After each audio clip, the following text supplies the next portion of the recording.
Suamiku ternyata simpanan rekan arisan ibuku. Semoga yang sudah subscribe rezekinya lancar.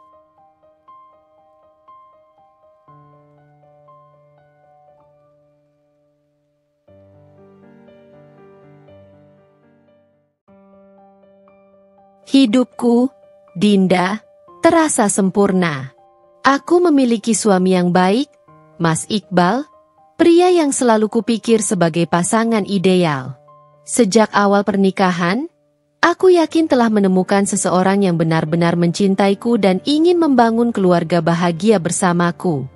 Hari-hari kami dipenuhi dengan tawa, cerita, dan rencana untuk masa depan. Aku tak pernah merasa perlu meragukan kesetiaan atau kasih sayangnya. Mas Iqbal adalah pria yang tampan dan berwibawa.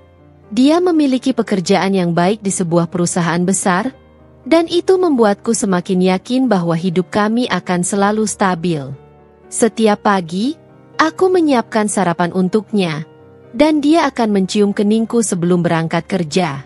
Momen-momen sederhana seperti itu membuatku merasa dicintai dan dihargai. Aku sering berpikir betapa beruntungnya diriku memiliki suami seperti Mas Iqbal, seorang pria yang, setahuku, tidak pernah membuatku khawatir atau merasa kurang dalam pernikahan kami. Ibuku, Bu Surni, adalah sosok yang selalu mendukung hubungan kami. Sejak kecil, aku tumbuh dalam asuhan beliau yang penuh kasih, dan aku selalu mendengar nasihatnya tentang pentingnya menjaga rumah tangga. Istri yang baik itu harus bisa jadi tempat pulang yang nyaman buat suaminya. Begitu kata ibu. Aku memegang teguh nasihat itu, berusaha menjadi istri yang selalu membuat Mas Iqbal merasa tenang dan bahagia saat berada di rumah. Hari-hari berjalan seperti biasa, dan aku menjalani peranku sebagai istri dengan penuh kebanggaan. Aku mengurus rumah, memasak makanan kesukaannya, dan memastikan dia selalu mendapatkan perhatian yang cukup dariku. Setiap akhir pekan, kami menghabiskan waktu bersama, entah dengan menonton film favorit kami atau sekadar berbincang di teras rumah sambil menikmati teh hangat. Aku yakin, inilah bentuk kebahagiaan sejati yang selama ini ku cari. Namun, ketenangan itu mulai terusik ketika aku menyadari perubahan kecil pada Mas Iqbal. Awalnya, aku mengabaikannya, menganggap itu hanya kelelahan akibat pekerjaannya yang semakin sibuk. Tapi, semakin lama, perubahan itu semakin nyata. Dia mulai sering pulang lebih malam dari biasanya. Alasan-alasannya terdengar terlalu umum dan berulang. Lembur, katanya. Ada proyek besar, tambahnya. Aku ingin percaya, tapi hatiku mulai merasa gelisah. Aku mencoba mengabaikan kecurigaanku, meyakinkan diriku sendiri bahwa semua ini hanya perasaanku saja. Namun, insting seorang istri tidak pernah bisa dibohongi. Aku mulai menyadari bahwa Mas Iqbal semakin sering membawa ponselnya kemana-mana. Jika dulu dia dengan santai meninggalkan ponselnya di meja saat mandi atau makan, kini dia selalu menggenggamnya erat. Bahkan, dia mulai membawa ponselnya ke kamar mandi, sesuatu yang sebelumnya tidak pernah dia lakukan. Ada saat di mana aku memergokinya tersenyum kecil saat membaca pesan di ponselnya. Aku ingin bertanya, tapi aku menahan diri. Aku tak ingin menuduh tanpa bukti. Lagi pula, aku masih ingin percaya bahwa suamiku tetap setia padaku. Aku mencoba mengalihkan pikiranku dengan kesibukan sehari-hari, tapi rasa gelisah itu tetap ada, menghantuiku seperti bayangan yang tak bisa kuhindari. Suatu malam, aku menunggu Mas Iqbal pulang lebih lama dari biasanya. Biasanya, meskipun dia lembur, dia akan mengabariku. Namun, malam itu, tidak ada pesan atau telepon darinya. Aku duduk di ruang tamu, memandangi jam di dinding yang terus berdetak pelan, seolah mempermainkan kesabaranku. Aku mencoba menghubunginya, tapi panggilanku tak diangkat. Aku mencoba lagi, dan kali ini, ponselnya malah mati. Jantungku mulai berdebar tidak karuan. Aku mencoba menenangkan diri, berpikir positif bahwa mungkin saja baterainya habis. Tapi, hatiku berkata lain.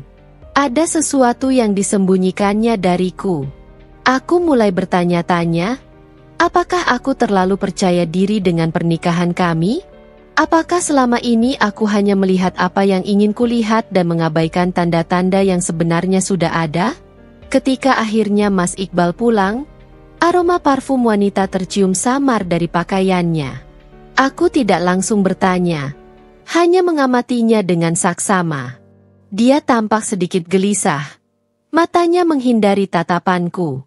Maaf, aku pulang terlambat. Rapatnya panjang, katanya singkat. Aku hanya mengangguk, tapi pikiranku tidak tenang.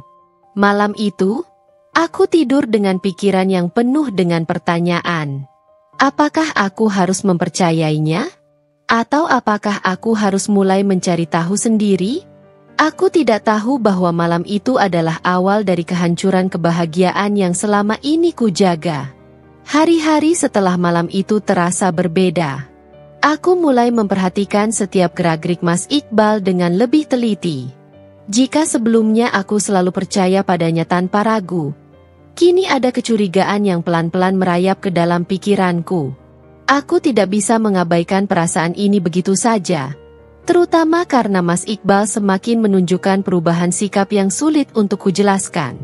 Ia semakin sering pulang larut malam. Jika dulu ia selalu memberiku kabar ketika harus lembur atau ada urusan mendadak, kini ia sering lupa atau bahkan tidak mengabariku sama sekali. Ketika aku bertanya, jawabannya selalu singkat, seolah tidak ingin membahas lebih lanjut. Lagi banyak kerjaan, katanya. Atau, tadi aku mampir sebentar ketemu teman.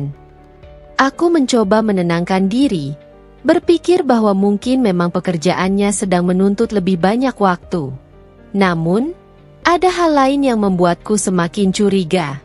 Mas Iqbal, yang biasanya santai dengan ponselnya, kini menjaganya seolah itu adalah benda paling berharga di dunia. Jika dulu ia dengan mudah meninggalkan ponselnya di meja atau di tempat tidur, sekarang ia selalu membawanya kemana-mana. Bahkan ketika mandi, ponsel itu tetap berada dalam jangkauannya. Aku mulai memperhatikan kebiasaannya yang berubah.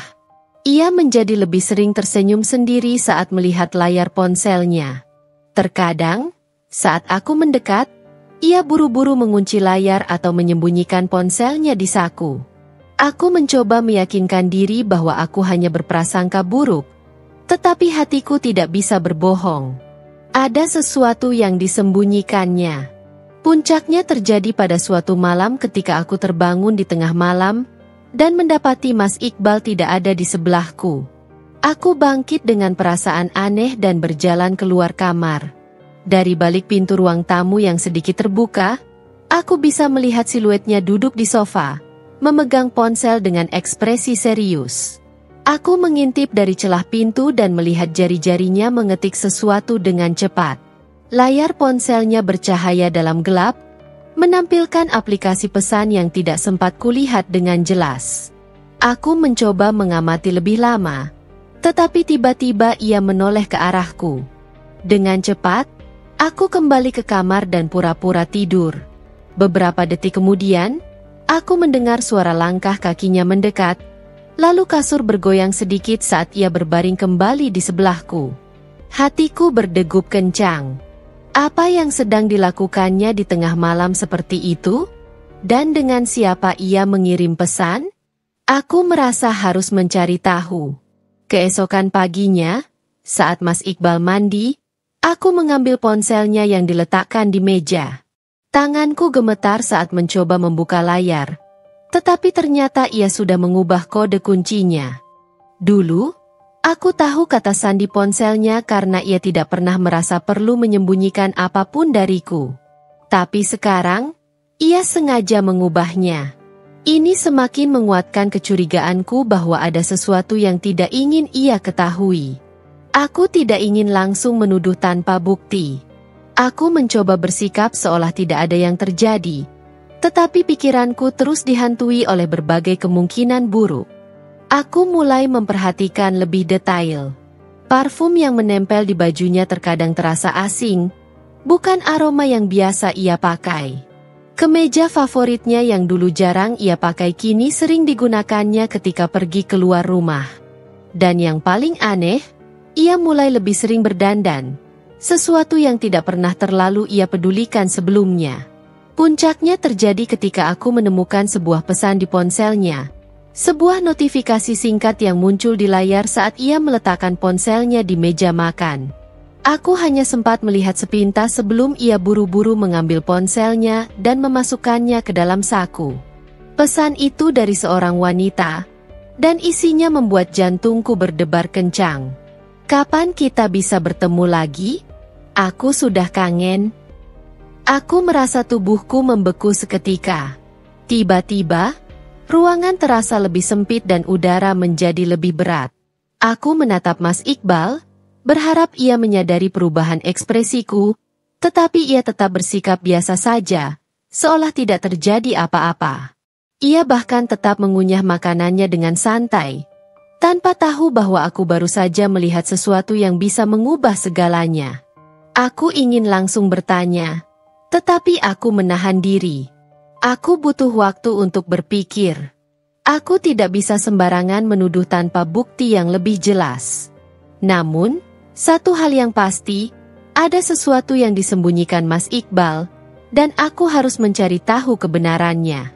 Aku tahu aku tidak bisa terus-menerus membiarkan kecurigaan ini menggerogoti pikiranku tanpa mencari kepastian. Setiap malam, aku tidur dengan rasa gelisah. Pikiranku dipenuhi berbagai kemungkinan buruk tentang apa yang sedang terjadi di belakangku. Aku mencoba meyakinkan diriku sendiri bahwa Mas Iqbal mungkin hanya sibuk dengan pekerjaan, bahwa pesan itu mungkin hanya salah paham, tetapi hatiku berkata lain.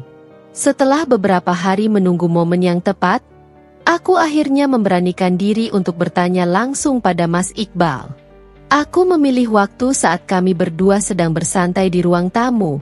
Setelah makan malam, aku menatapnya, mencoba membaca ekspresinya sebelum berbicara. Mas, aku memulai dengan suara yang setenang mungkin. Akhir-akhir ini kamu sering pulang larut malam, jarang cerita seperti dulu, dan... Aku menarik napas dalam, berusaha menguatkan diri. Aku lihat ada pesan dari seseorang di ponselmu kemarin. Siapa dia?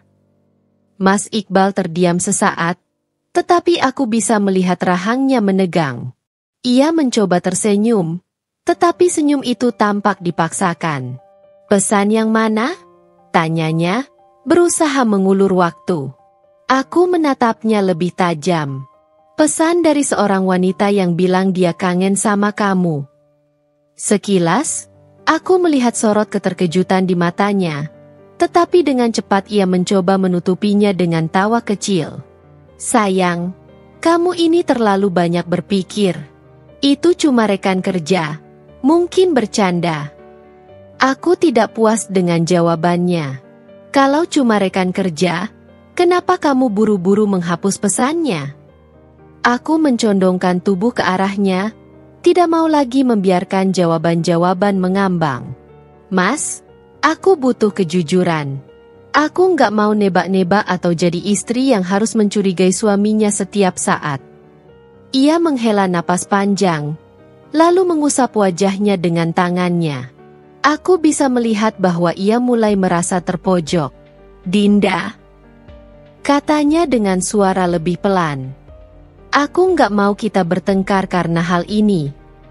Aku menelan ludah, mencoba menahan emosi yang mulai naik ke permukaan. Mas, aku nggak menuduh. Aku cuma butuh kebenaran. Tolong, jangan bohongi aku. Keheningan menyelimuti ruangan untuk beberapa saat. Aku bisa melihat ketegangan di wajahnya, dan itu semakin membuatku yakin bahwa ada sesuatu yang sedang disembunyikannya.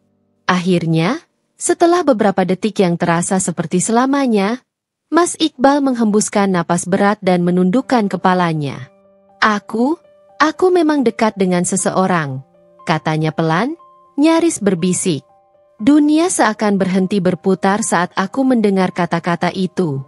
Jantungku terasa seperti dihantam sesuatu yang keras, membuat dadaku sesak dan sulit bernapas. Apa maksudnya, Mas? Suaraku gemetar, meskipun aku berusaha keras untuk tetap tenang. Mas Iqbal mengangkat kepalanya dan menatapku dengan mata yang dipenuhi rasa bersalah. Aku nggak ada niat untuk menyakitimu, Dinda. Awalnya, semua terjadi begitu saja. Aku ketemu dia dalam sebuah acara, dan aku nggak tahu kenapa, aku merasa nyaman bicara dengannya. Aku tertawa kecil, tetapi tawa itu penuh dengan kepahitan. Kamu merasa nyaman? Lalu bagaimana denganku, Mas? Aku ini istrimu. Bukankah aku seharusnya menjadi orang yang paling membuatmu nyaman? Mataku mulai memanas, tetapi aku menahan air mata yang ingin jatuh. Aku tidak ingin terlihat lemah di hadapannya. Aku menunggu jawaban darinya, tetapi yang kudapat hanyalah keheningan yang menyakitkan. Apa kamu sudah tidur dengannya? Tanyaku akhirnya. Suaraku bergetar meskipun aku berusaha terdengar kuat. Mas Iqbal menggeleng cepat.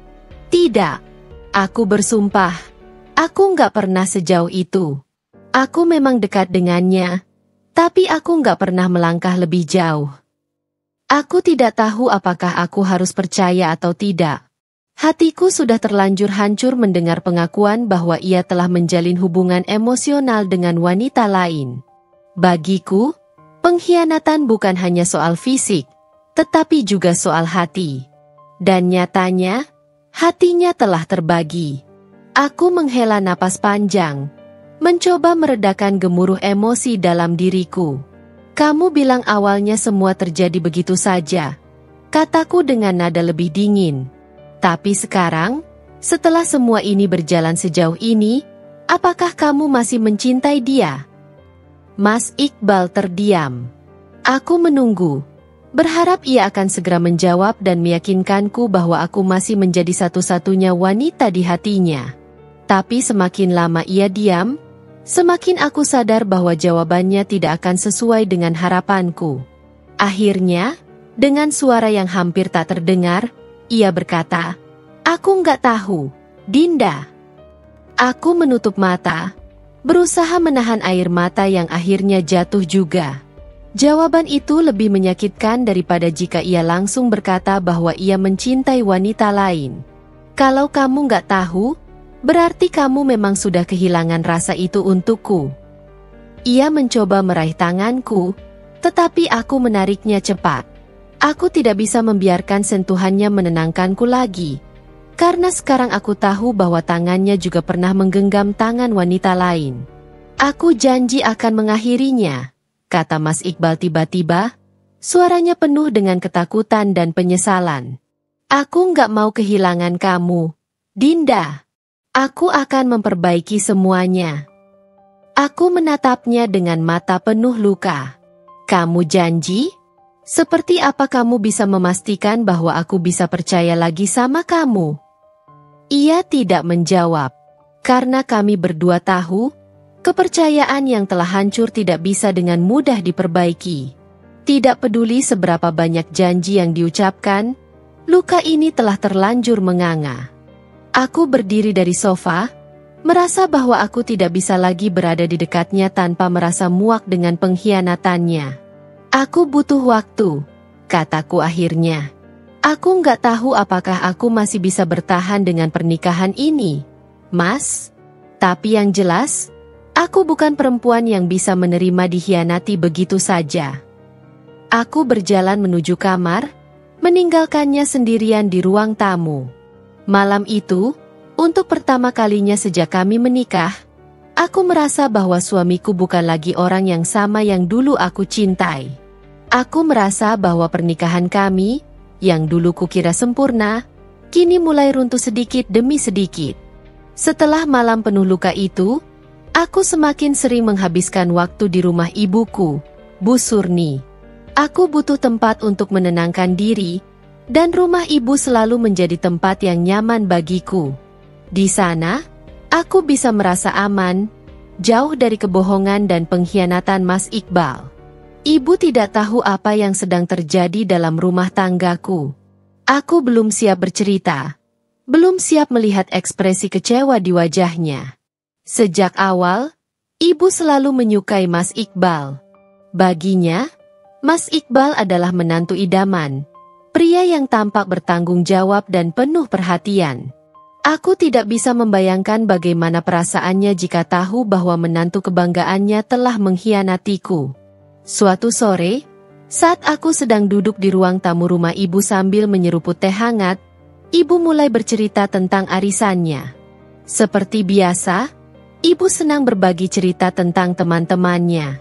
Arisan itu adalah salah satu kegiatan sosial yang paling ibu nikmati. Tempat di mana ia bisa bertemu dengan banyak orang dan berbagi cerita tentang kehidupan mereka. Kamu tahu, Endha, kata ibu dengan semangat. Kemarin waktu arisan, Bulina cerita kalau dia baru saja resmi bercerai. Aku mengangkat alis, sedikit tertarik dengan cerita itu. Nama Bulina memang tidak asing bagiku. Aku beberapa kali mendengar ibu menyebutnya, meskipun aku tidak terlalu mengenalnya secara langsung. Oh ya? Kenapa cerai? Tanyaku, mencoba terdengar biasa saja. Ibu menghela napas. Katanya suaminya selingkuh. Padahal mereka sudah menikah lama. Loh, tapi ya, mau bagaimana lagi? Kalau sudah dikhianati, mana ada perempuan yang tahan? Aku merasakan hatiku mencelos mendengar kata-kata itu.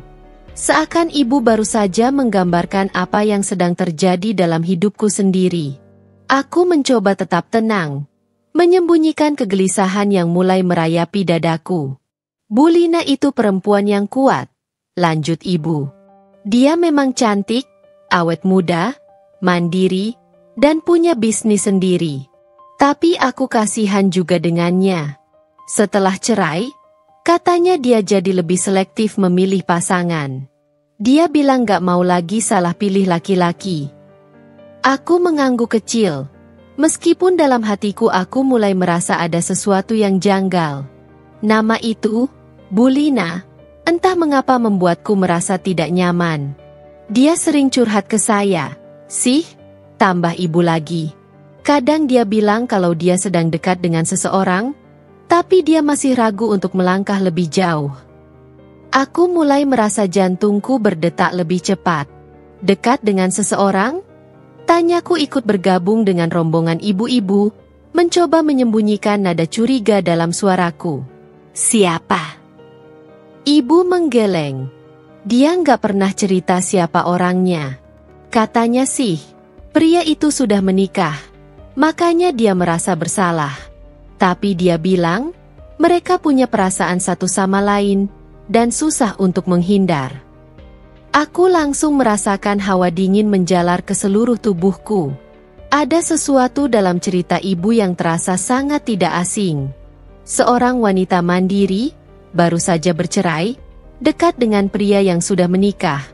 Mungkinkah ini hanya kebetulan? Ataukah ini adalah potongan teka-teki yang selama ini aku cari? Aku mencoba tetap tenang, meskipun tanganku mulai gemetar di bawah meja. Bulina ini tinggal di mana? Tanyaku, berusaha terdengar santai. Masih di komplek yang sama dengan ibu, jawab ibu. Kamu ingat rumah besar di ujung jalan? Itu rumahnya.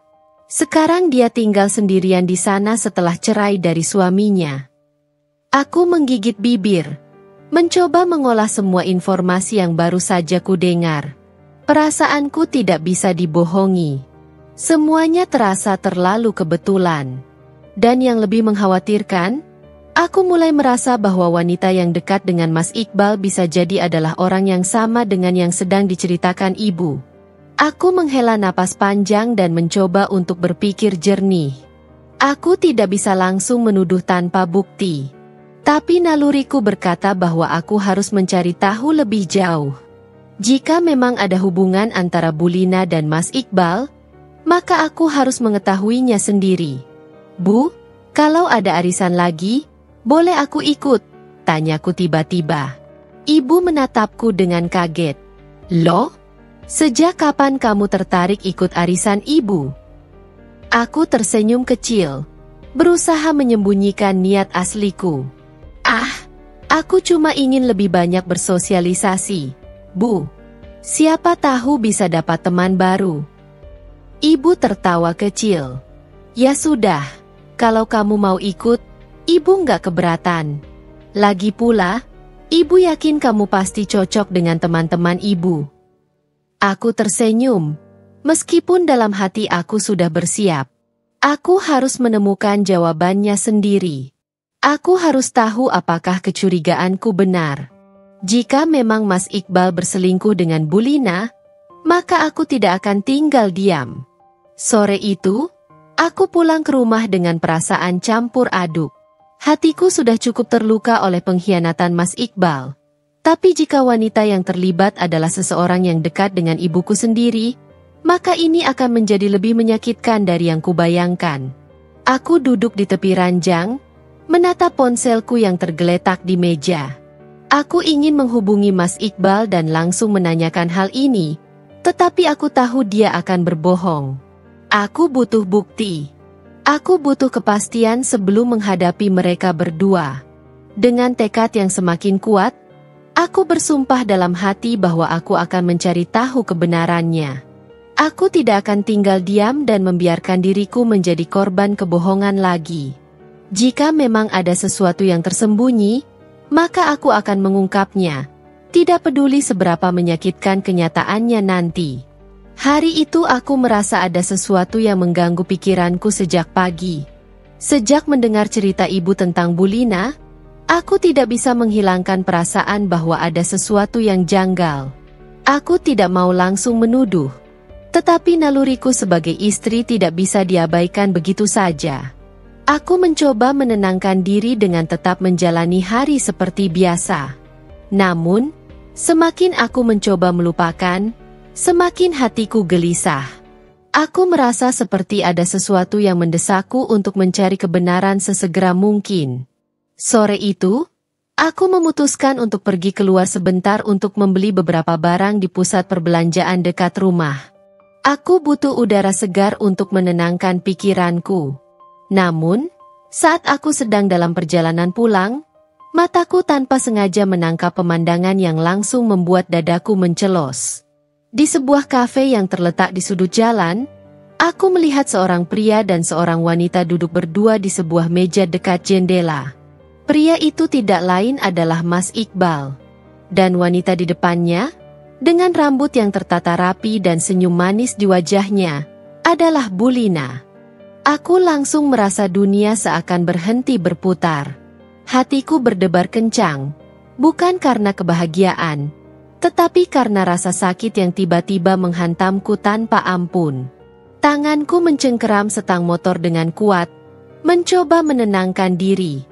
Namun, mataku tetap terpaku pada pemandangan di depanku. Aku melihat cara Mas Iqbal menatap Bu Lina, tatapan yang dulu hanya untukku. Aku melihat bagaimana Bu Lina tersenyum, menundukkan kepalanya sedikit saat Mas Iqbal berbicara, seakan menikmati kebersamaan mereka. Aku bahkan melihat bagaimana tangan mereka sesekali bersentuhan di atas meja. Tanpa sadar, aku merasakan air mata mulai menggenang di mataku. Aku ingin berteriak, ingin masuk ke dalam kafe itu dan menghadapi mereka secara langsung. Namun, kakiku terasa lemas. Aku tidak pernah membayangkan bahwa kecurigaanku akan terbukti secepat ini, dan dengan cara yang begitu menyakitkan. Aku menarik napas dalam, mencoba menenangkan diri. Aku tidak ingin bertindak gegabah. Aku butuh bukti lebih kuat sebelum berhadapan dengan Mas Iqbal. Maka, dengan tangan yang gemetar, aku mengeluarkan ponsel dari tas dan diam-diam mengambil beberapa foto mereka. Setelah memastikan aku memiliki cukup bukti, aku segera pergi dari sana. Aku tidak sanggup melihat mereka lebih lama lagi. Perasaanku campur aduk, antara marah, kecewa, dan hancur. Bagaimana bisa Mas Iqbal melakukan ini kepadaku?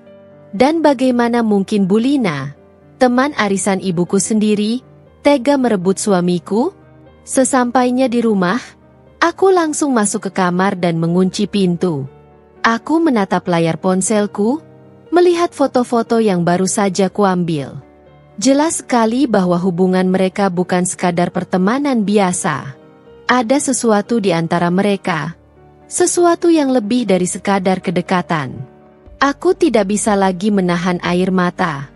Aku menangis dalam diam, membiarkan semua emosi yang tertahan selama ini mengalir keluar. Aku merasa bodoh karena selama ini masih mencoba percaya pada janji Mas Iqbal bahwa ia akan mengakhiri hubungannya dengan wanita itu. Nyatanya, ia hanya berbohong. Malam itu, aku memutuskan bahwa aku tidak bisa membiarkan ini berlarut-larut. Aku harus menghadapi Mas Iqbal. Aku harus menuntut jawaban darinya. Dan kali ini, aku tidak akan menerima kebohongan lagi. Ketika Mas Iqbal pulang malam itu, aku sudah menunggunya di ruang tamu. Aku duduk di sofa dengan tangan terlipat di dada, menatapnya dengan ekspresi yang sulit ditebak. Mas Iqbal tampak sedikit terkejut melihatku masih terjaga. "Saying, kamu udah pulang? Tapi kok belum tidur, sayang?" Tanyanya dengan nada lembut, seakan tidak ada yang terjadi. Aku tidak langsung menjawab. Sebagai gantinya, aku mengeluarkan ponselku dan menunjukkan salah satu foto yang kuambil sore tadi. Ekspresi Mas Iqbal langsung berubah. Aku melihat bagaimana warna wajahnya perlahan memudar, bagaimana matanya membesar karena terkejut. "Apa ini, Mas?" tanyaku dengan suara dingin. Mas Iqbal membuka mulutnya, tetapi tidak ada kata yang keluar. Ia tampak mencari alasan, mencari cara untuk mengelak. Namun, aku tidak memberinya kesempatan. "Aku sudah capek, Mas," lanjutku. "Aku sudah mencoba percaya padamu. Aku sudah mencoba memberikan kesempatan. Tapi ternyata, aku hanya dibohongi. Kamu bilang kamu akan mengakhiri semuanya. Tapi apa yang kulihat hari ini?" Aku melihat bagaimana tubuhnya menegang. Ia menundukkan kepala, tidak berani menatap mataku. "Dinda, aku bisa jelasin?" Aku tertawa pahit. "Jelaskan apa? Bahwa ini hanya kebetulan? Bahwa kamu dan Bulina hanya berteman? Aku nggak sebodoh itu, Mas." Mas Iqbal mengusap wajahnya dengan frustrasi. "Aku nggak bermaksud menyakitimu, Dinda. Aku benar-benar bingung. Aku memang masih ada perasaan sama Tante Lina, tapi aku juga nggak mau kehilangan kamu. Aku merasakan hatiku semakin hancur. Jadi maksudmu, kamu ingin mempertahankan aku dan dia dalam waktu yang sama?" tanyaku dengan nada getir. Ia tidak menjawab. Dan disitulah aku tahu bahwa aku tidak bisa lagi bertahan dalam pernikahan ini. Aku menghela napas panjang, mencoba menahan air mata yang sudah terlalu sering jatuh. "Mas, kalau kamu mencintai dia, aku nggak akan memaksamu untuk tetap bersamaku. Tapi aku juga nggak akan membiarkan diriku terus hidup dalam kebohongan." Mas Iqbal menatapku dengan ekspresi panik. "Dinda, jangan gitu. Aku bisa berubah. Aku bisa perbaiki semuanya." Aku menggeleng pelan. "Kamu sudah diberi kesempatan, Mas. Tapi kamu menyia-nyiakannya. Aku nggak mau lagi hidup dalam ketidakpastian." Malam itu, aku membuat keputusan yang paling sulit dalam hidupku. Aku tahu bahwa bertahan hanya akan membuatku semakin terluka. Aku tidak bisa lagi bersama seseorang yang hatinya telah terbagi untuk wanita lain. Aku memilih untuk meninggalkan pernikahan ini. Aku memilih untuk menyelamatkan diriku sendiri. Meskipun itu berarti aku harus melepaskan seseorang yang pernah kucintai. Aku duduk di ruang tamu rumah ibu, berusaha menenangkan diri. Rasanya aku sudah kehabisan air mata setelah malam panjang penuh konfrontasi dengan Mas Iqbal. Hatiku masih terasa berat, tapi aku tahu aku tidak bisa diam saja. Kali ini, aku ingin mendengar langsung dari mulut wanita yang telah menjadi duri dalam rumah tanggaku, Bulina. Aku sudah memberitahu ibu tentang niatku. Awalnya, ibu tidak mengerti kenapa aku ingin bertemu dengan Bulina. Tetapi setelah aku menceritakan semuanya, wajah ibu langsung berubah muram. Aku bisa melihat kemarahan di matanya. Kurang ajar. Ibu mengepalkan tangan. Dia masih berani menatap wajah ibu di arisan seolah tidak terjadi apa-apa. Kalau tahu dari awal, ibu sudah mengusirnya dari lingkaran pertemanan. Aku menggenggam tangan ibu, mencoba menenangkannya.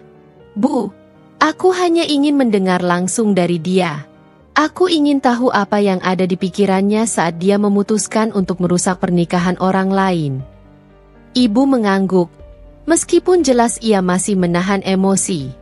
Dengan wajah tegang, ibu mengambil ponselnya dan menghubungi Bulina. Lina, bisa datang ke rumah sekarang? Suara ibu terdengar tegas, berbeda dari biasanya. Aku tidak tahu apa yang dikatakan Bulina di seberang sana. Tapi akhirnya ibu menutup telepon dan menatapku dengan tajam. Dia akan datang sebentar lagi, kata ibu. Aku menelan ludah, mencoba menyiapkan diri untuk pertemuan ini. Tak lama kemudian, suara ketukan terdengar dari pintu depan. Ibu yang membukakan pintu, dan di sana berdiri Bulina dengan wajah penuh percaya diri. Dia mengenakan gaun elegan berwarna pastel, rambutnya ditata sempurna, seolah dia datang bukan untuk menghadapi kemarahan seorang istri yang telah dikhianati. Aku menatapnya dengan tajam saat dia masuk dan duduk di sofa berhadapan denganku. Ibu memilih duduk di sampingku, menunjukkan dukungannya. Sesampainya di rumah, Bulina masih sempat tersenyum ketika melihatku seolah aku tak tahu apapun tentangnya. Bulina menatapku dengan sedikit tersenyum. Dinda, kamu di sini? Kenapa wajahmu terlihat kesal sekali? Tanyanya. Suaranya terdengar tenang, seakan tidak merasa bersalah. Aku mengepalkan tanganku. Kesal? Aku lebih dari itu, Bulina. Aku ingin tahu, apa yang membuatmu tega menjalin hubungan dengan suamiku? Kamu tahu dia sudah menikah, kan? Dia terkejut tak menyangka aku langsung menanyakan hal ini tepat setelah ia duduk. Dia menundukkan kepalanya sebentar, lalu mengangkat wajahnya lagi. Jadi kamu sudah tahu, Dinda. Aku nggak akan membela diri, Dinda. Tapi aku juga nggak akan pura-pura nggak tahu. Ya, aku memang dekat dengan Iqbal, katanya dengan nada datar. Aku tertegun. Jadi dia mengakuinya tanpa sedikit pun usaha untuk berbohong? Aku nggak pernah berniat merusak rumah tanggamu, lanjutnya. Tapi aku dan Iqbal punya perasaan satu sama lain. Kami saling membutuhkan. Aku tertawa sinis. Saling membutuhkan? Itu alasan yang kamu pakai untuk merusak rumah tangga orang lain. Bulina menatapku dengan ekspresi yang tetap tenang. Dinda, kamu mungkin gak akan pernah mengerti. Kadang, cinta itu datang di waktu yang salah. Aku nggak berencana jatuh cinta pada Iqbal. Tapi semakin sering kami bertemu, semakin aku merasa bahwa dia orang yang bisa mengerti aku. Aku mendengar ibu mendengus marah di sampingku. Lina, kamu sadar nggak apa yang kamu lakukan? Kamu itu teman ibu. Ibu selalu percaya sama kamu, dan ini balasanmu. Bulina menatap ibu dengan wajah sedikit menegang. Bu Surni, saya juga nggak mau kehilangan persahabatan kita. Tapi perasaan saya ke Iqbal itu nyata. Saya nggak bisa menahannya. Aku merasa ingin melempar sesuatu ke arahnya. Nyata? Kamu pikir hanya perasaanmu yang nyata? Bagaimana dengan perasaanku? Bagaimana dengan janji pernikahan kami? Kamu sama sekali nggak peduli, kan? Bulina menarik napas dalam.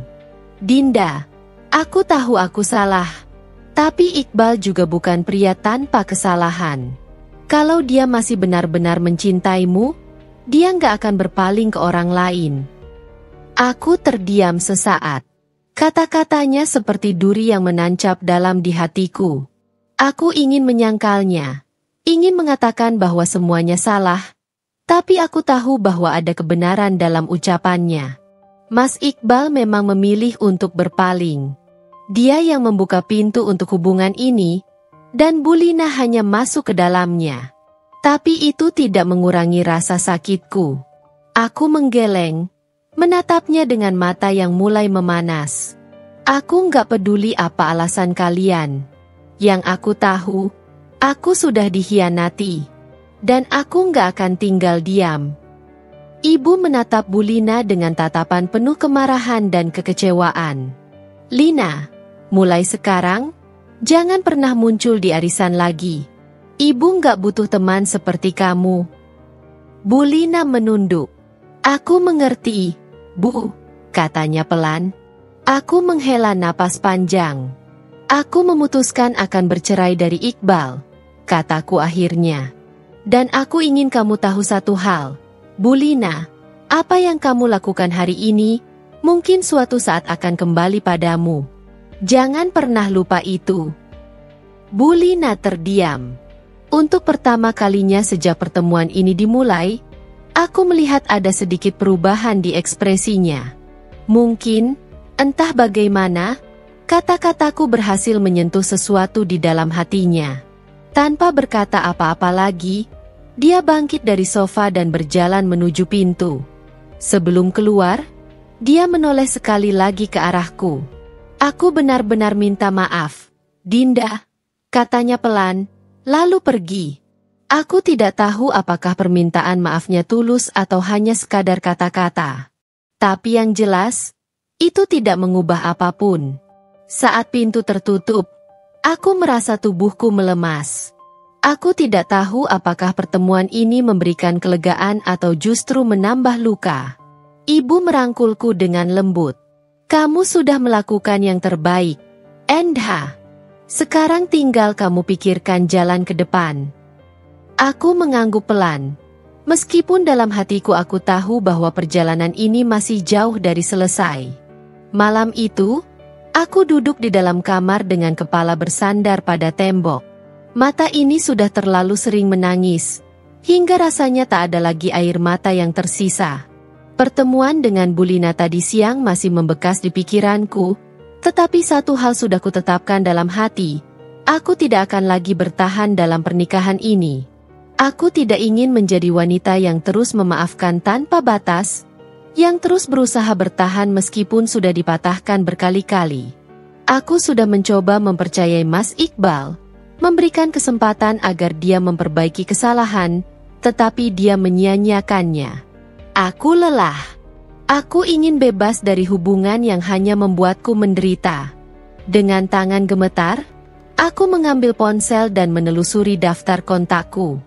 Jantungku berdetak lebih cepat saat aku mengetik pesan untuk Mas Iqbal. Kita perlu bicara.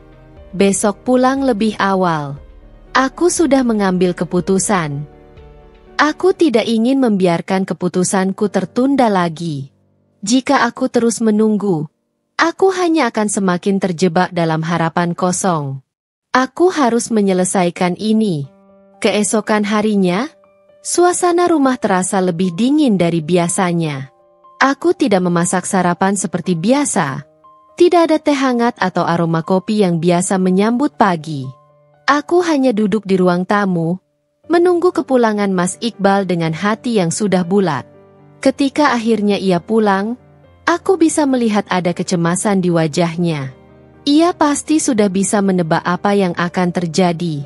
Dinda, katanya pelan, meletakkan tas kerjanya di meja. Apa maksud pesanmu kemarin? Aku menatapnya tanpa ekspresi. Aku ingin kita bercerai. Wajah Mas Iqbal langsung berubah drastis. Apa? Suaranya terdengar panik. Dinda, kamu serius? Aku mengangguk. Aku sudah memikirkannya matang-matang. Mas, aku nggak bisa hidup dalam pernikahan yang penuh kebohongan. Dia berjalan mendekat, berusaha menggenggam tanganku, tapi aku menariknya menjauh. Dinda, jangan begini.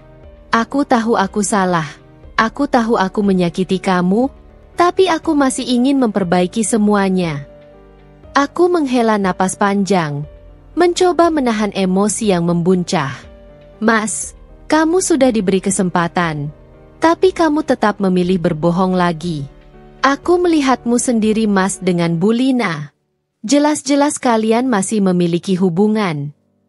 Mas Iqbal menunduk, seolah tidak bisa menyangkal kenyataan itu. Aku lelah, Mas.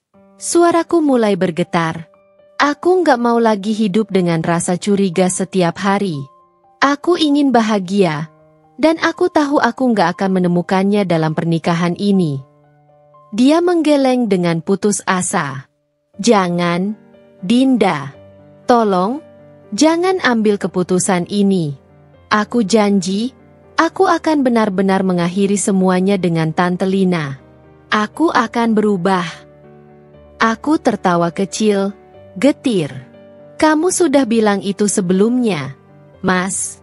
Tapi apa yang terjadi? Kamu tetap kembali padanya.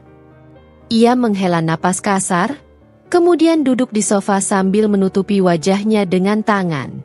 Aku bisa melihat frustrasi di gerak-geriknya, tetapi itu tidak membuatku goyah. Akhirnya, ia mendongak dan menatapku dengan mata yang mulai memerah. Jadi, ini benar-benar keputusanmu? Aku mengangguk mantap. Iya, Mas. Aku ingin kita bercerai. Keheningan memenuhi ruangan. Aku bisa merasakan beratnya keputusan ini, tetapi aku juga tahu bahwa ini yang terbaik. Beberapa hari setelahnya, aku mulai mengurus berkas-berkas perceraian. Setiap lembar dokumen yang kutandatangani terasa seperti potongan dari hidupku yang harus kulepaskan, tetapi aku tahu bahwa ini adalah langkah yang harus kuambil. Ibu selalu ada di sampingku, mendukung penuh keputusanku.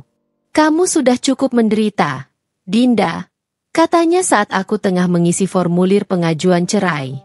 Jangan pernah merasa bersalah karena memilih kebahagiaanmu sendiri. Aku mengangguk pelan. Aku tahu, Bu. Tapi tetap saja, rasanya sulit. Ibu menggenggam tanganku dengan lembut. Memang, Nak. Tapi luka ini akan sembuh. Kamu akan menemukan kebahagiaanmu lagi. Percayalah. Meskipun hatiku masih terasa berat, aku mulai belajar menerima kenyataan. Pernikahanku dengan Mas Iqbal adalah bagian dari masa laluku, dan aku harus melangkah ke depan tanpa terus-menerus menoleh ke belakang. Proses perceraian kami berjalan lebih cepat dari yang kuduga. Mungkin karena Mas Iqbal akhirnya menyerah dan menerima kenyataan bahwa aku benar-benar ingin pergi. Saat hari persidangan terakhir tiba, aku menatap cincin pernikahan di jariku untuk terakhir kalinya. Aku mengingat kembali semua kenangan, baik dan buruk, lalu dengan hati yang mantap, aku melepasnya. Ketika hakim mengetuk palu dan mengesahkan perceraian kami, aku merasakan campuran antara kesedihan dan kelegaan. Aku bukan lagi istri Mas Iqbal. Aku sekarang adalah Dinda yang bebas. Dan untuk pertama kalinya dalam waktu yang lama, aku merasa bahwa ini adalah awal dari sesuatu yang baru. Hari-hari setelah perceraian terasa seperti berjalan di atas tanah asing. Dulu, aku terbiasa bangun pagi dengan rutinitas yang sama, mempersiapkan sarapan, menyeduh kopi untuk Mas Iqbal, dan memastikan semua berjalan dengan baik di rumah. Tapi kini, rumah terasa lebih sepi, lebih sunyi, tetapi juga lebih damai. Aku tidak lagi terjebak dalam perasaan cemas atau curiga. Tidak ada lagi rasa takut bahwa suamiku mungkin berbohong atau mengkhianatiku. Aku bisa bangun tanpa terburu-buru, menikmati pagi dengan tenang, dan memikirkan hidupku sendiri tanpa ada bayangan seseorang yang terus mengkhianatiku. Di sisi lain, ibu juga tetap menjadi pendukung terbesarku.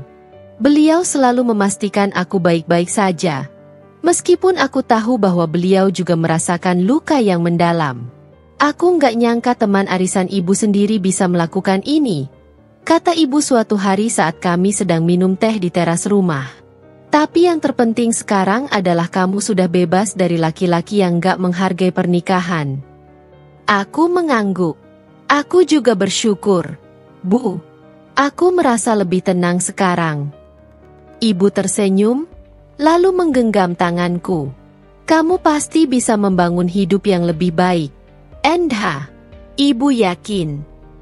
Aku tersenyum balik, meskipun dalam hati aku masih bertanya-tanya, seperti apa hidupku nanti tanpa sosok pasangan? Apakah aku bisa benar-benar bahagia sendirian? Hari demi hari berlalu, dan aku mulai menikmati kebebasan baruku.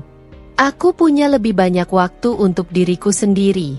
Aku bisa melakukan apapun yang kusuka tanpa harus memikirkan siapapun selain diriku sendiri. Aku kembali menekuni hobi yang dulu sempat kutinggalkan. Membaca buku, menulis jurnal, dan bahkan mencoba memasak resep-resep baru yang kulihat di internet. Aku belajar menikmati kesendirian tanpa merasa kesepian. Namun, ada saat-saat di mana kesedihan masih datang tanpa diundang. Terkadang, saat melihat pasangan lain berjalan bergandengan tangan di jalan, aku merasakan ada bagian dalam diriku yang kosong. Pernikahanku telah berakhir, dan meskipun aku tahu itu adalah keputusan terbaik, aku tidak bisa memungkiri bahwa ada rasa kehilangan yang masih tersisa. Tapi aku memilih untuk tidak larut dalam kesedihan itu. Aku memilih untuk terus maju, meskipun pelan-pelan. Aku percaya bahwa suatu hari nanti, aku akan menemukan kebahagiaanku sendiri, dengan atau tanpa pasangan di sisiku. Perceraian kami sudah resmi beberapa bulan yang lalu, tetapi hidup terus berjalan. Aku fokus pada diriku sendiri, mengembangkan buku yang aku tulis, dan mencoba menikmati kebebasanku. Namun, tanpa perlu aku cari tahu, kabar tentang Mas Iqbal tetap sampai ke telingaku, dan itu bukan kabar baik. Mas Iqbal, yang dulu selalu tampil percaya diri dengan pekerjaannya yang mapan dan hidupnya yang nyaman, kini berada dalam situasi yang jauh berbeda. Karirnya yang dulu stabil tiba-tiba mulai goyah. Aku mendengar dari seorang teman bahwa kantor tempatnya bekerja mulai tidak mempercayainya lagi. Awalnya, aku tidak terlalu memedulikan hal itu. Bagiku, apapun yang terjadi dalam hidupnya setelah perpisahan kami bukan lagi urusanku.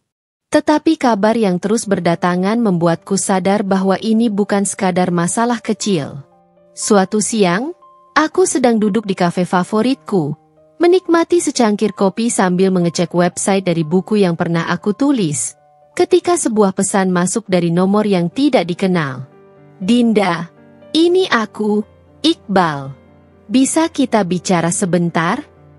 Aku menatap pesan itu lama. Tanganku sedikit gemetar, bukan karena takut, tapi karena aku tidak menyangka dia masih berani menghubungiku. Aku menghela napas, lalu memutuskan untuk tidak membalas. Aku tidak ingin membuka pintu yang sudah kututup rapat. Beberapa hari kemudian, aku bertemu dengan seorang teman lama, Rina, yang masih bekerja di kantor tempat Mas Iqbal dulu bekerja. Tanpa ku minta, dia mulai bercerita.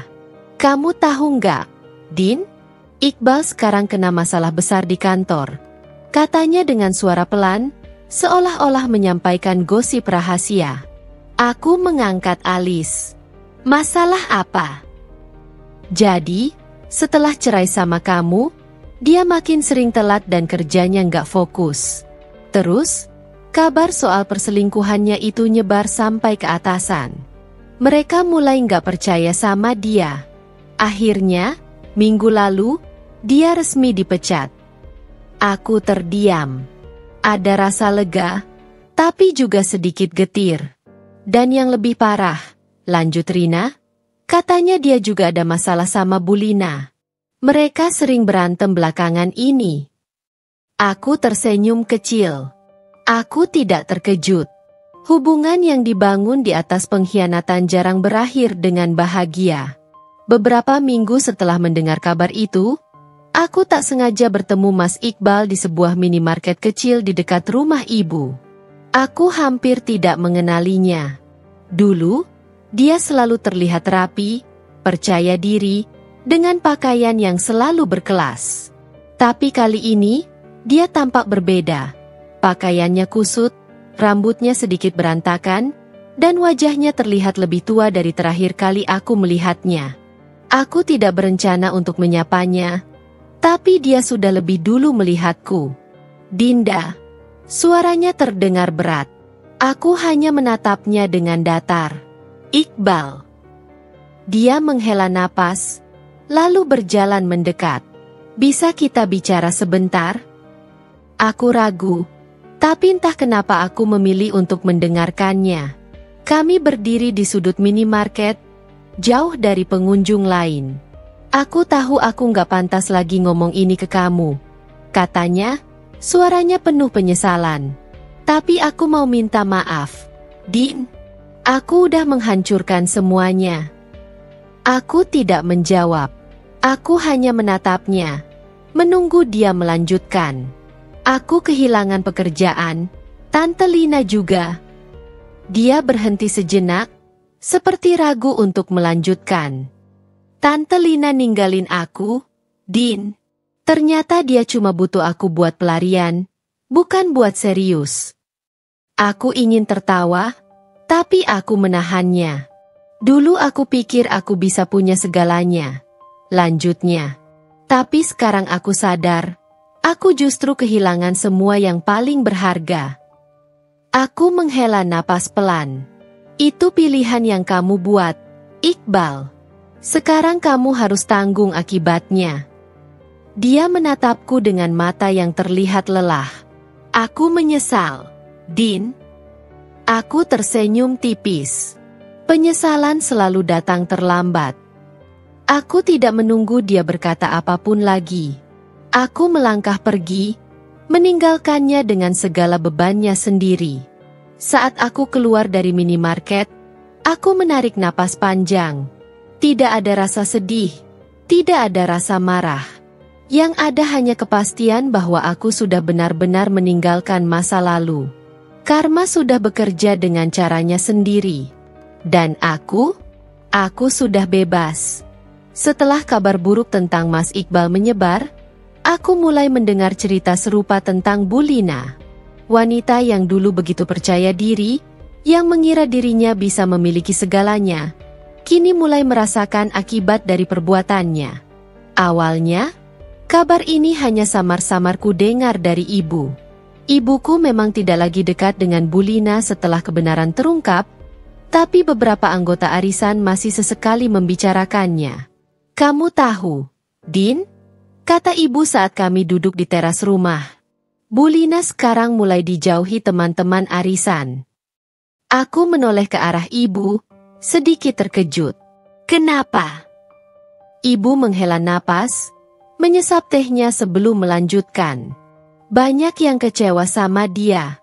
Ternyata bukan cuma kamu yang dihianati," katanya.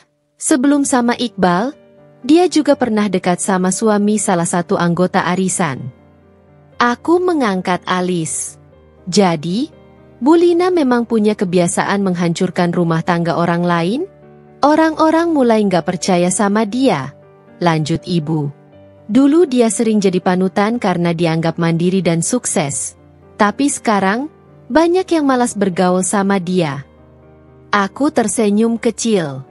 Mungkin ini memang sudah jalannya. Seseorang yang mengkhianati orang lain pada akhirnya juga akan kehilangan kepercayaan dari lingkungannya. Beberapa minggu kemudian, aku bertemu dengan salah satu anggota arisan ibu, Bu Rini, di sebuah toko bahan makanan. Setelah berbasa-basi sebentar, pembicaraan pun mengarah ke topik yang tak kusangka-sangka. "Bu Lina, kamu pasti udah dengar, kan?" kata Bu Rini sambil memilih tomat. Aku mengangkat bahu. "Tergantung. Maksudnya tentang apa?" Bu Rini menoleh ke arahku dengan ekspresi antusias, seperti ingin menyampaikan berita besar. Bisnisnya Bu Lina sekarang mulai merosot. Aku menatapnya, sedikit terkejut. Dulu kan dia punya usaha butik, ya? Nah, belakangan ini banyak pelanggan yang gak mau belanja di sana lagi. Katanya, Mereka nggak nyaman belanja di tempat orang yang suka merebut suami orang. Aku hampir tertawa. Aku tidak menyangka efek dari perbuatannya bisa sejauh ini. Bahkan, ada beberapa supplier yang mulai menarik kerjasama dengan dia, lanjut Bu Rini. Katanya sih, karena nama baiknya mulai buruk di komunitas. Aku hanya bisa menghela napas. Aku tidak pernah berniat untuk membalas dendam atau berharap sesuatu yang buruk terjadi padanya. Tapi kenyataan memang berbicara sendiri. Apa yang ditanam seseorang, itulah yang akan dituainya. Tak lama setelah itu, aku tak sengaja bertemu dengan Bu Lina di sebuah pusat perbelanjaan. Aku hampir tidak mengenalinya. Wanita yang dulu selalu tampil elegan dengan pakaian mahal dan penuh percaya diri, kini tampak sedikit berbeda. Wajahnya tidak secerah dulu, dan ada lingkaran hitam di bawah matanya, seolah dia kurang tidur. Dia melihatku, dan untuk sesaat, kami hanya saling menatap tanpa kata. Lalu, dia menghampiriku. "Dinda," katanya pelan. Aku mengangguk kecil. "Bu Lina." Dia menghela napas, lalu tersenyum miris. "Gimana kabarmu?" Aku menatapnya sejenak. "Baik." Dia mengangguk pelan, seolah lega mendengar jawabanku. Lalu, dia menunduk, memainkan jemarinya dengan gelisah. "Aku dengar kamu sudah tahu semua," katanya akhirnya. Aku tersenyum tipis. "Ya, dan sepertinya bukan cuma aku yang tahu." Bu Lina mengangguk lemah. "Aku nggak pernah nyangka semuanya bakal berakhir begini." Aku menatapnya, ingin tahu apakah ada penyesalan di matanya. Tapi yang kutemukan bukan hanya penyesalan, ada kesedihan yang dalam di sana. "Aku kehilangan banyak hal," lanjutnya. "Teman-teman arisan menjauh, bisnis menurun, dan Iqbal juga yang tidak stabil." Aku tidak terkejut dengan bagian terakhir itu. "Kamu benar-benar mencintainya?" tanyaku akhirnya. Dia tertawa pelan, tapi tidak ada kebahagiaan di sana. Awalnya kupikir iya, tapi mungkin aku hanya menikmati permainan ini. Dan sekarang, aku sadar, permainan ini punya harga yang mahal. Aku menghela napas. Aku bisa saja mencemoohnya, bisa saja mengatakan bahwa dia pantas mendapatkannya. Tapi aku tidak melakukannya. Aku hanya menatapnya dengan tenang. "Kamu gak perlu kasihani aku," katanya, menatapku dengan mata yang sedikit berkaca-kaca. "Aku tahu aku salah. Aku hanya ingin kamu tahu, aku menyesal." Aku mengangguk pelan. "Penyesalan selalu datang terlambat, Bu Lina." Dia tersenyum pahit. "Iya, dan aku harus menanggung akibatnya." Dia tidak mengatakan apa-apa lagi setelah itu. Dia hanya menghela napas, lalu melangkah pergi, meninggalkanku di sana dengan berbagai perasaan yang bercampur aduk. Aku tidak tahu apakah dia benar-benar menyesal, atau hanya merasa sedih karena kehilangan semua yang pernah dia miliki. Tapi yang jelas, hidup sudah memberikan pelajaran yang setimpal untuknya. Aku tidak perlu membalas dendam. Karma sudah bekerja dengan sendirinya. Setelah semua badai yang kulalui, satu hal yang membuatku tetap bertahan adalah kehadiran ibu. Bu Surni, yang sejak awal selalu menjadi sandaranku, tidak pernah meninggalkanku sendirian. Meskipun ia juga terluka dengan pengkhianatan yang terjadi, bukan hanya terhadapku sebagai anaknya, tetapi juga sebagai sahabat dari wanita yang ternyata merebut suamiku, ia tetap memilih untuk berdiri di sampingku, memberikan kekuatan saat aku merasa rapuh. Suatu malam, aku duduk bersandar di pangkuan ibu di ruang keluarga. Kami hanya terdiam, menikmati kehangatan satu sama lain. Aku tidak menangis lagi seperti dulu, tetapi rasa sakit itu masih ada, meski perlahan mulai pudar. Ibu membelai rambutku pelan. "Dinda, kamu tahu?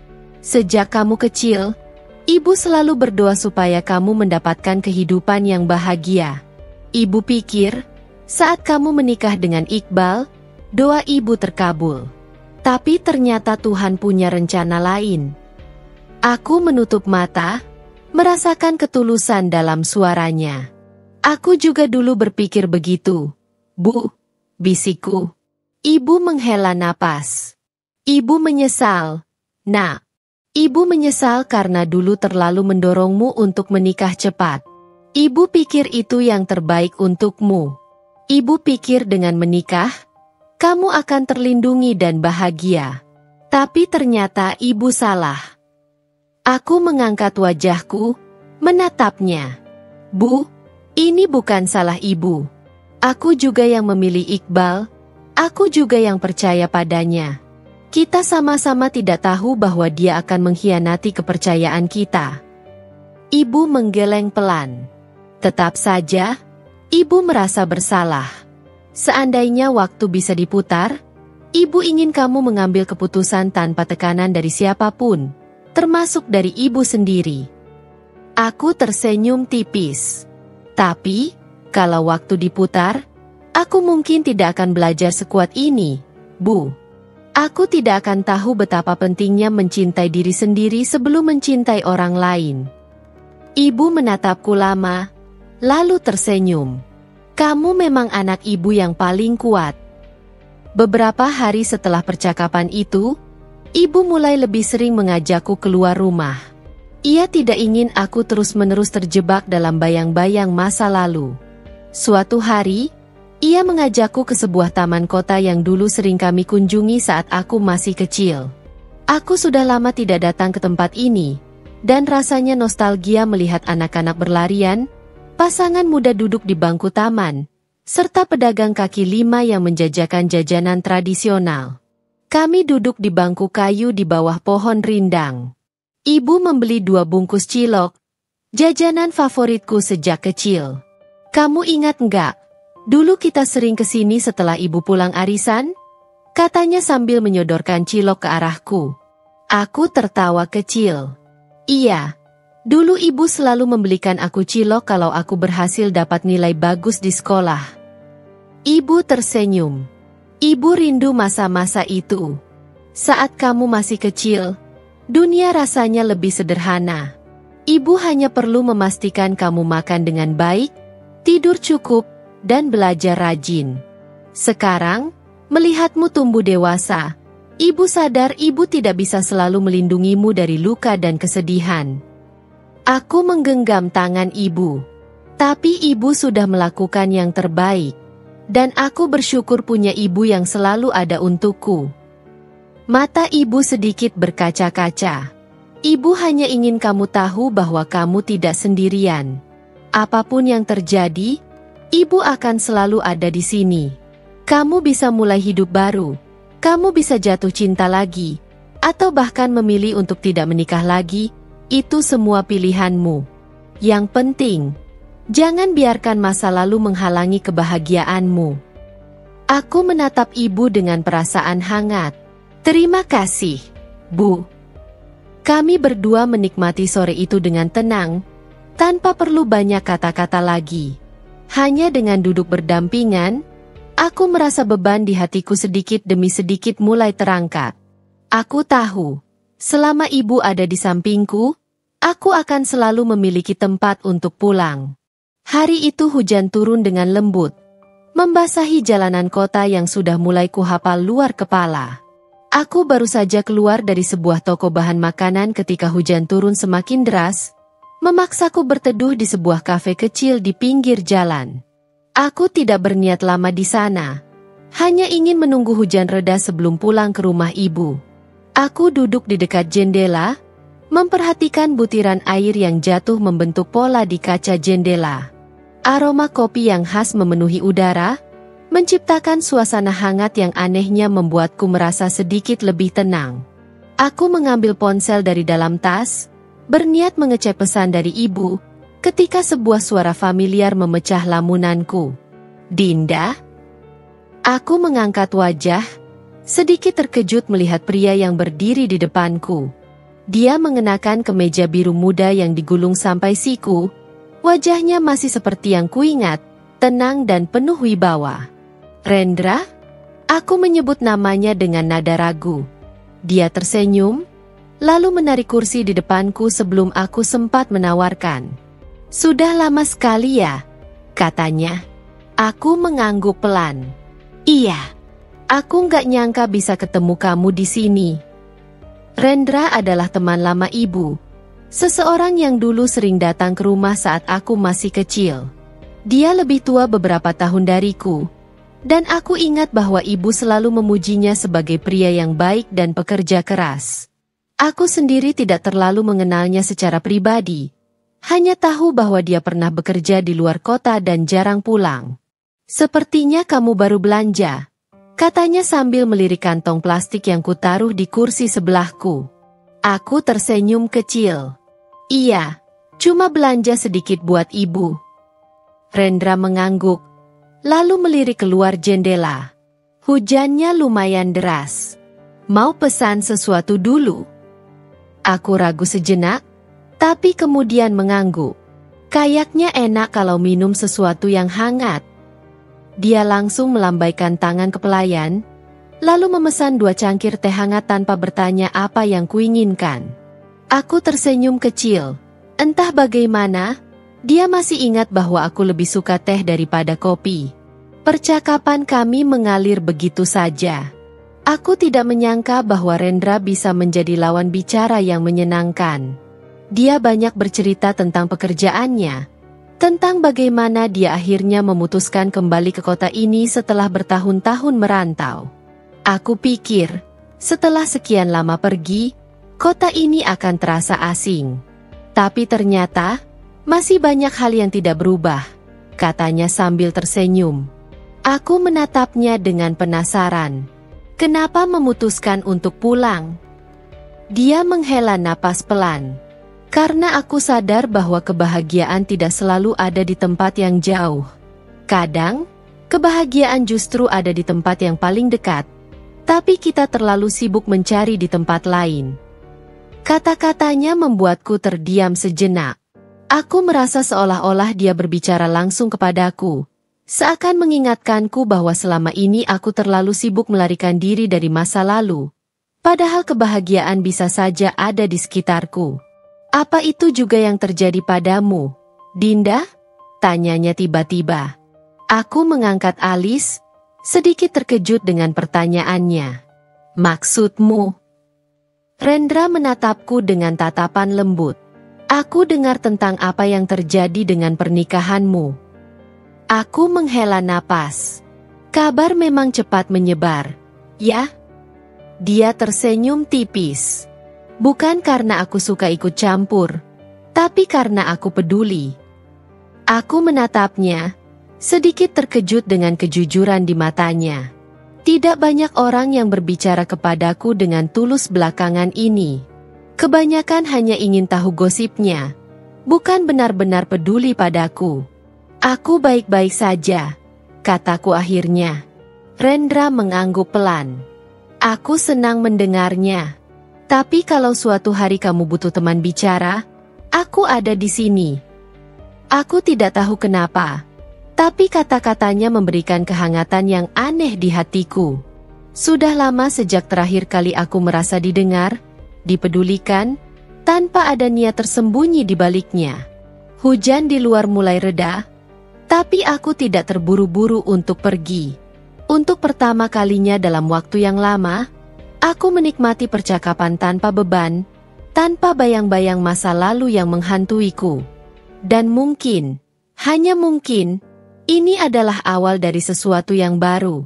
Setelah pertemuan tak terduga dengan Rendra di kafe hari itu, aku mulai sering berkomunikasi dengannya. Awalnya, semuanya terasa biasa saja. Hanya sebatas obrolan ringan antara dua orang yang lama tidak bertemu. Namun, semakin lama aku berbicara dengannya, semakin aku menyadari bahwa kehadirannya memberikan sesuatu yang berbeda dalam hidupku. Sesuatu yang sudah lama hilang, kenyamanan. Rendra bukan tipe pria yang berusaha terlalu keras untuk menarik perhatianku. Dan itu yang membuatnya begitu berbeda dari pria-pria lain yang kutemui.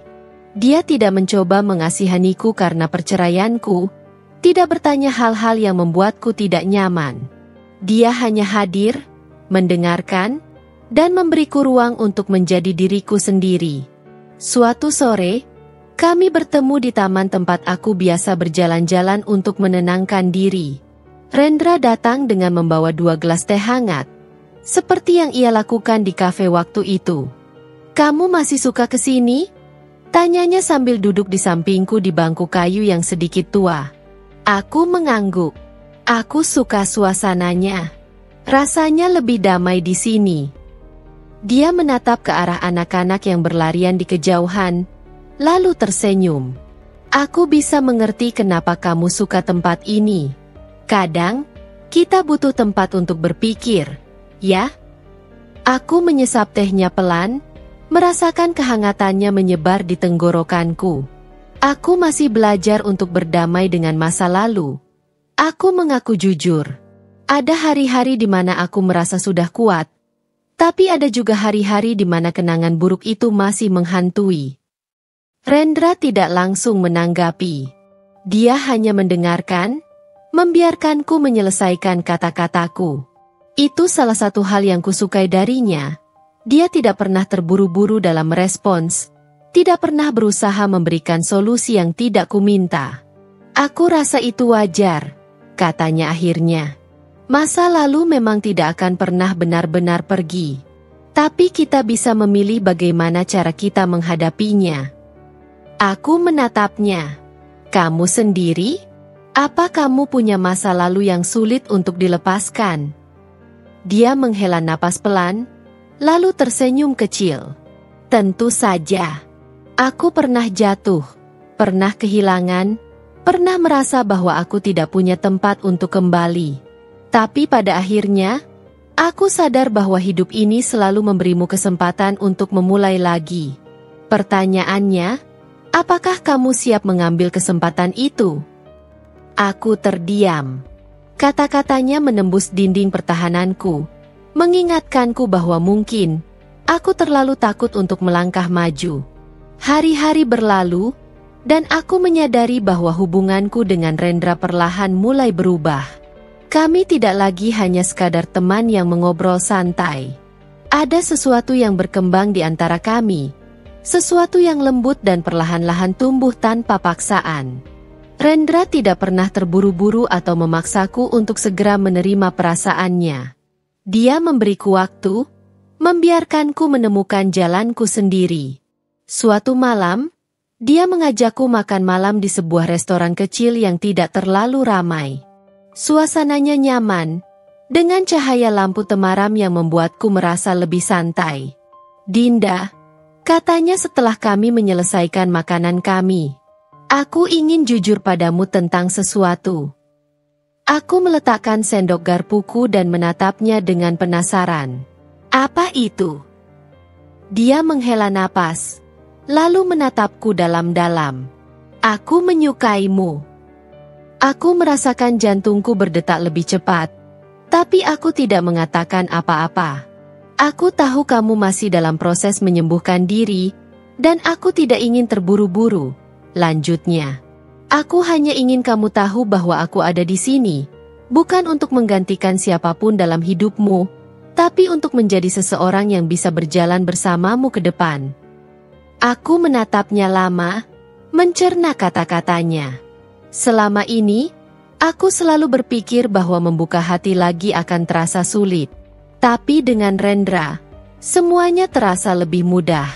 Tidak ada tekanan, tidak ada ekspektasi yang berlebihan. Hanya seseorang yang benar-benar tulus ingin melihatku bahagia. Aku tersenyum pelan. "Terima kasih, Rendra." Dia mengangguk, lalu tersenyum kembali. "Jadi, kita mulai dari mana?" Aku tertawa kecil. "Mungkin kita bisa mulai dengan menikmati hari ini saja." Dan untuk pertama kalinya dalam waktu yang lama, aku merasa siap untuk memulai sesuatu yang baru. Aku tidak pernah menyangka akan menghadapi hari ini. Setelah semua yang terjadi, Setelah luka yang ia tinggalkan di hatiku, Mas Iqbal tiba-tiba muncul kembali, mengetuk pintu kehidupanku yang sudah mulai terasa tenang. Semua bermula dari sebuah pesan singkat yang muncul di layar ponselku. Awalnya, aku tidak percaya dengan apa yang kulihat. Sebuah pesan dari nomor yang sudah lama kuhapus, tetapi tetap kuingat. Dinda, aku ingin bicara. Tolong beri aku kesempatan sekali saja. Aku mengabaikannya. Bagiku, tidak ada lagi yang perlu dibicarakan. Tetapi Mas Iqbal tidak menyerah.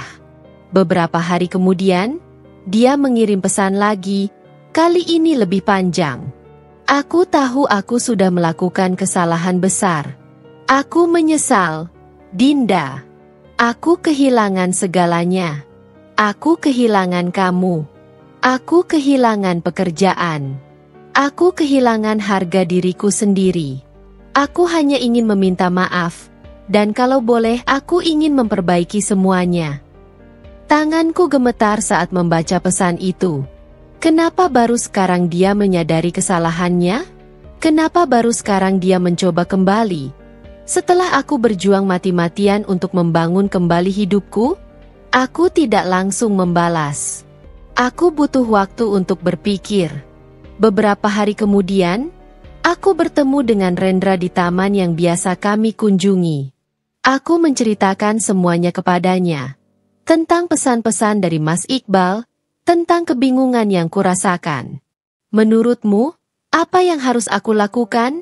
Tanyaku, menatapnya dengan perasaan campur aduk. Rendra menghela napas pelan, lalu menatapku dengan penuh perhatian. Dinda, aku tidak bisa memberitahumu apa yang harus kamu lakukan. Tapi aku ingin kamu bertanya pada dirimu sendiri. Apa kamu benar-benar ingin mendengar penjelasannya? Atau kamu hanya merasa wajib melakukannya? Aku terdiam. Pertanyaan itu begitu sederhana, tapi menamparku dengan keras. Aku tidak tahu. Aku akhirnya mengaku. Rendra tersenyum tipis. Aku hanya ingin kamu ingat bahwa kamu tidak berhutang apapun pada masa lalumu.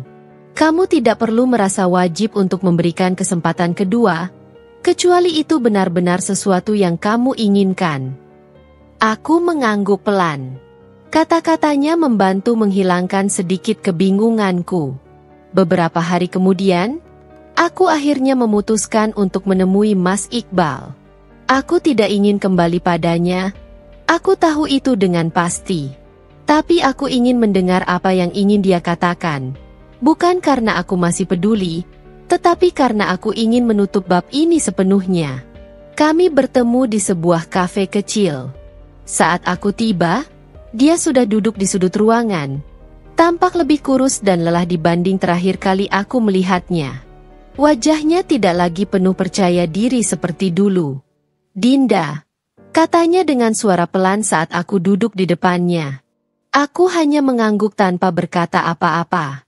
Dia menghela napas panjang, lalu menatapku dengan mata yang dipenuhi penyesalan. Aku tahu aku tidak pantas meminta apapun darimu. Tapi aku ingin kamu tahu bahwa aku benar-benar menyesal. Aku tetap diam, membiarkannya berbicara. Setelah kita bercerai, semuanya berubah. Aku kehilangan pekerjaan, bukan hanya karena skandal itu, tapi juga karena aku tidak bisa fokus bekerja. Aku merasa kosong, Dinda. Aku pikir aku bisa bahagia dengan Bulina, tapi ternyata aku salah besar. Aku menatapnya, menunggu kelanjutannya. Bulina hanya menginginkan aku saat aku masih berada di puncak. Tapi ketika aku kehilangan segalanya, dia juga pergi. Dia tidak pernah benar-benar mencintaiku. Dia hanya tertarik pada status dan uangku. Dan sekarang, aku sendirian. Aku menghela napas. Lalu kenapa kamu datang kepadaku? Dia terdiam sesaat, lalu berkata dengan suara bergetar, karena aku sadar bahwa aku telah menyia-nyiakan satu-satunya orang yang benar-benar mencintaiku dengan tulus. Aku merasakan sesuatu mencubit hatiku, tapi bukan karena aku masih mencintainya. Justru, Aku merasa iba. Iba pada seseorang yang telah menghancurkan kebahagiaannya sendiri karena keserakahannya. Aku tidak bisa kembali padamu, Mas, kataku akhirnya dengan suara mantap. Apa yang sudah terjadi tidak bisa diubah. Aku sudah melewati terlalu banyak luka untuk kembali ke titik yang sama. Matanya sedikit berkaca-kaca, tapi dia mengangguk. Aku mengerti. Aku hanya ingin kamu tahu bahwa aku benar-benar menyesal. Aku tersenyum kecil. Aku memaafkanmu, Mas. Tapi memaafkan bukan berarti aku bisa melupakan semuanya. Aku memaafkan agar aku bisa melanjutkan hidupku tanpa dendam. Dia menundukkan kepala. Terima kasih, Dinda. Aku mengangguk, lalu berdiri. Jaga dirimu baik-baik. Aku berjalan keluar dari kafe itu dengan perasaan yang begitu ringan. Untuk pertama kalinya, aku merasa benar-benar bebas. Aku tidak lagi terikat oleh masa lalu, tidak lagi dihantui oleh luka lama. Di luar, angin sepau-sepa menerpa wajahku. Aku tersenyum. Ini adalah bab baru dalam hidupku, dan aku siap melangkah ke depan.